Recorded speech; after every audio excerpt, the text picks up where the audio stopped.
అన్న ఈ బాబు పుట్టి ఇప్పటికి 21 రోజు అవుతుంది. ఈ అమ్మాయికి వచ్చేసి 2 సంవత్సరాలు అవుతుంది. వీళ్ళ అమ్మాయి 3 రోజులు అవుతుందన్న చచ్చిపోయి. ఎంత ఘోరం అంటే అసలు అనాథలు అయిపోయారన్న 2 పిల్లలు. వీళ్ళ కనీసం ఇల్లు కూడా లేదు. ఈ ఇట్లా పూరి గుడిసెలు ఉంటాలన్న ఇల్లు లేని పరిస్థితి. వాళ్ళ పెద్దమ్మ వాళ్ళ పెదనాన్న చూసుకుంటారు. వాళ్ళ నాన్న మైండ్ డిస్టర్బ్ అయిపోయి ఆయన కొంచెం వేరే విధంగా ఉన్నాడు. ఒకసారి చూడన్న ఈ పిల్లగాడు ఎంత ఉన్నాడో, చిన్న పిల్లగాడన్న 21 రోజు అవుతుంది పుట్టి.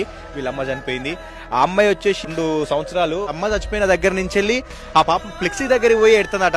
మా అమ్మేది అని చెప్పి ఫ్లెక్సీ దగ్గర పోయి ఎడుతుందట. సో చాలా ఘోరంగా ఉందన్న పరిస్థితి. వాళ్ళ PhonePe number, Google Pay number పెడతామన్నా, కొంచెం సాయం చేయండి అన్న. ఆ వీడియోని మాత్రం హర్ష సాయి అన్న దగ్గరికి మాత్రం తీసుకొని పోండి. పెట్టే వీడియో ప్రతి ఒక్కరు మీరు చూస్తాలన్నా. హర్ష సాయి అన్న మీకు దండం పెట్టి అడుగుతానా. ఇదైతే అసలు ఘోరం ఉందన్న పరిస్థితి.